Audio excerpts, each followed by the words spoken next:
اعوذ باللہ من الشیطان الرجیم بسم اللہ الرحمن الرحیم۔ تقریباً 20-25 سال قبل کی بات ہے کہ ہماری آنکھوں نے دیکھا تھا کہ فلسطینیوں پر ظلم و ستم کا ہونا ایک معمول سا بن گیا تھا۔ پھر 9/11 کے بہانے اسلام کے دشمن نہ صرف افغانستان اور عراق کو نگل گئے بلکہ پوری دنیا کے میڈیا کو استعمال کر کے جہاں تک ممکن تھا اسلام کے چہرے کو مسخ کرنے کی کوشش کرتے رہے اور ہم انسان دیکھتے رہے۔ مسلمانوں پر طرح طرح کے بموں اور کیمیکل ہتھیاروں کا استعمال ہوتا رہا اور کیڑے مکوڑوں کی طرح ان کی لاشوں کے انبار لگتے رہے اور ہم انسان دیکھتے رہے۔ برما میں ہزاروں مسلمانوں کو زندہ جلا دیا گیا اور جو باقی بچے تھے انہیں جنگلوں اور بیابانوں میں جانوروں کی طرح ہانک دیا گیا اور ہماری یہ ماڈرن دنیا خاموش رہی۔ پھر یوں ہوا کہ دنیا بھر میں ہر ایرا غیرہ اٹھا اور اٹھ کر قرآن پاک کی بے حرمتی کرنے لگا۔ کوئی اسے جلا رہا ہے اور اس کی ویڈیو بنا رہا ہے، کوئی اس کی بے حرمتی کر رہا ہے، حتیٰ کہ ہمارے نبی صلی اللہ علیہ وآلہ وسلم کی شان میں گستاخیاں ہوتی رہیں، ان پر تضحیک آمیز فلمیں بنتی رہیں اور کارٹونز بنتے رہے، مگر اس جدید دور کے جدید انسانوں نے اسے آزادی رائے کا نام دے کر نظر انداز کر دیا۔ شام، فلسطین، چائنا، افریقہ، انڈیا اور نہ جانے کہاں کہاں مسلمانوں پر تاریخ کے بدترین تشدد ہوتے رہے، ان کے جسموں کے چیتھڑے اڑتے رہے۔ دنیا بھر میں بے گناہ مسلمان عورتوں کی عزتوں کے جنازے نکلتے رہے، وہ چیختی رہیں، تڑپتی رہیں، اور آج کا یہ ترقی یافتہ انسان انٹرنیٹ پر بیٹھ کر اس سب کا تماشا دیکھتا رہا۔ کشمیر چھن گیا اور ہم اپنی تقریروں پر واہ واہ کرتے رہے۔ معصوم کشمیری مسلمان بچیاں جن کے سر کے بال بھی کبھی کسی نامحرم نے نہیں دیکھے تھے، انہیں پوری کی پوری فوج بے آبرو کرتی رہی، اور ہم مسلمان صرف اپنے موبائلوں پر احتجاج شیئر کرتے رہے۔ کسی نے انہیں بچانے کی کوشش نہیں کی، کوئی محمود غزنوی نہیں اٹھا اور نہ کوئی طارق بن زیاد آیا، سب تماشا دیکھتے رہے۔ ان کا گناہ کیا تھا؟ ان کا گناہ یہ تھا کہ انہوں نے اللہ کو اپنا رب مانا تھا۔ ہم ایسے ہوس کے اندھے ہو گئے کہ کتے اور گدھے اور مردہ جانور اپنے بھائیوں کو کھلانے لگے۔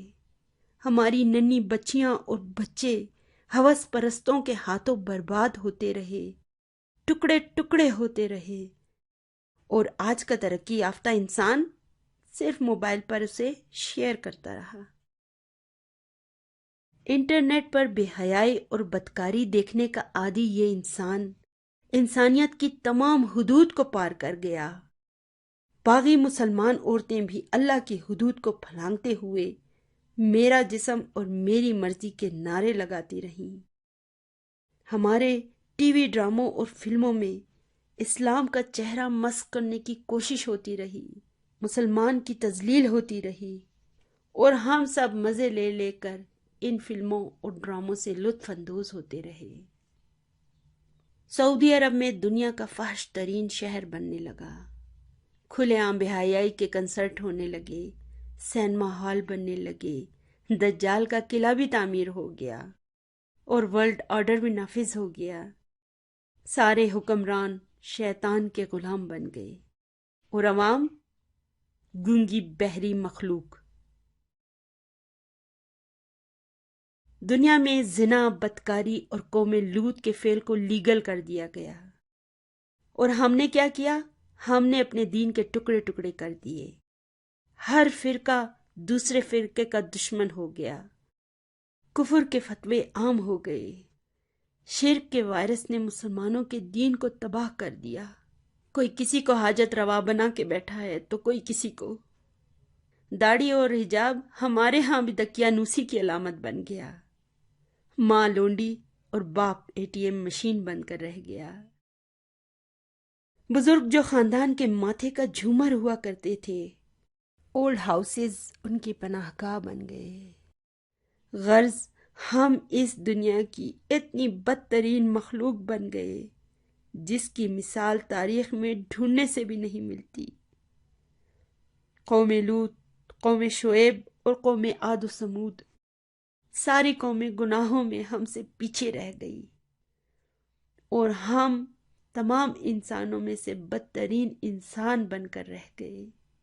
ہر گناہ، ہر جرم ہم نے اپنے اوپر حلال کر لیا، حتیٰ کہ اب گناہ کا احساس بھی ہمارے دلوں سے ختم ہو گیا، اور ہم احسن تقویم کے درجے سے گر کر اسفل سافلین بن گئے، یعنی اللہ کی بہترین مخلوق کے درجے سے گر کر بدترین مخلوق بن گئے۔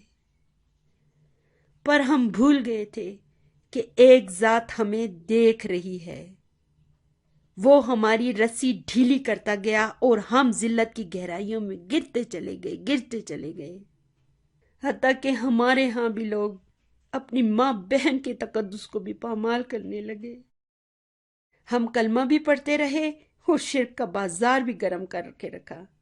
کوئی کرنٹ والی سرکار بنا ہوا ہے تو کوئی کتوں والی سرکار، کوئی کچھوے سے حاجتیں اپنی طلب کر رہا ہے تو کوئی کسی نانگے شاہ سے۔ ہم یہ کیا کر رہے تھے؟ ہمیں پتہ ہے کہ ہم کیا کر رہے تھے؟ اسلام کا نام لے کر ہم نے اسلام کے ساتھ وہ گھناؤنے کھیل کھیلے کہ جس کو بیان کرتے ہوئے انسان کی روح کانپ جائے۔ مگر ہم مسلمان بھی بھول گئے تھے کہ ہمیں اللہ تعالیٰ نے اس دنیا میں عیش و عشرت کے مزے لینے کے لیے نہیں بھیجا تھا، بلکہ یہ تو ہمارا امتحان تھا جس میں ہم فیل ہو گئے، حتیٰ کہ پوری انسانیت فیل ہو گئی۔ کیا کافر، کیا مسلمان، سب فیل ہو گئے۔ پھر اس کی پکڑ آ گئی، ان بطش ربک لشدید۔ کورونا وائرس آ گیا۔ تم نے کشمیر کو لاک ڈاؤن کیا تھا نا، اللہ تعالیٰ نے پوری دنیا کو لاک ڈاؤن کر دیا۔ اللہ نے بتا دیا کہ تم چاہے جتنی بھی ترقی کر لو، میرا ایک ذرے سے بھی چھوٹا یہ وائرس تم سب کو تباہ کرنے کے لیے کافی ہے۔ دنیا کی بڑی بڑی ترقی یافتہ قوموں کا غرور خاک میں مل گیا، لاشوں کے ڈھیر لگ گئے، مسجدوں کے دروازے بند ہو گئے۔ پہلے اللہ ہمیں بلاتا رہا، اپنی مسجدوں کی طرف بلاتا رہا، کہتا رہا حی علی الصلاح، حی علی الفلاح، پر ہم جانے کو تیار نہ تھے۔ ابھی اگر ہم جانا بھی چاہیں تو اس نے اپنی مسجدوں کے دروازے ہم پر بند کر دیے ہیں۔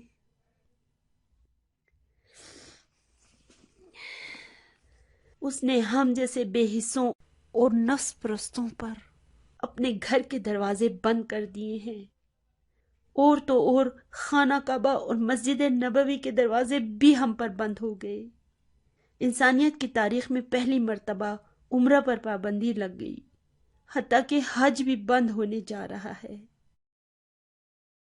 تو کیا یہ سب محض ایک وبا ہے یا ہمارے رب کی شدید ناراضگی؟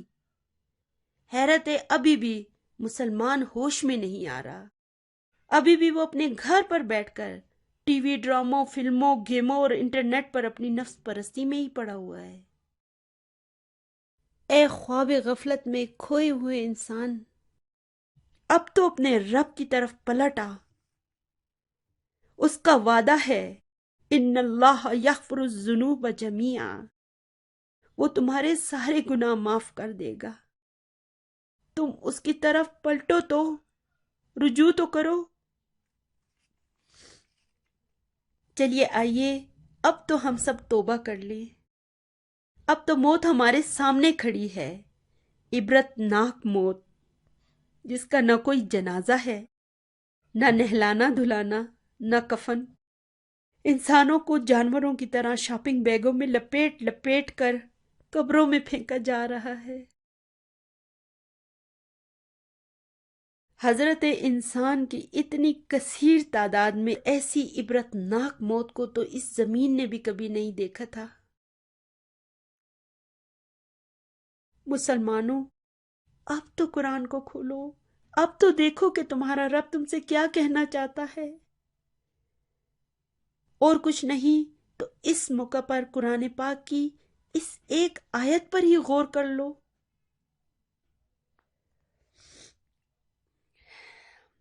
أَلَمْ يَأْنِ لِلَّذِينَ آمَنُوا أَن تَخْشَعَ قُلُوبُهُمْ لِذِكْرِ اللَّهِ وَمَا نَزَّلَ مِنَ الْحَقِّ۔ کیا ایمان لانے والوں کے لیے ابھی بھی وہ وقت نہیں آیا کہ ان کے دل اللہ کے ذکر کے لیے پگھل جائیں اور اس کے نازل کردہ حق کے سامنے جھک جائیں؟ سوچیں، خدا را سوچیں، کیونکہ ابھی توبہ کا دروازہ بند نہیں ہوا۔ یہ آخری موقع ہے، خدا کے لیے اسے نہ گنوائیں۔ اپنے روٹھے ہوئے رب کو منا لیں، خدا کے لیے توبہ کر لیں۔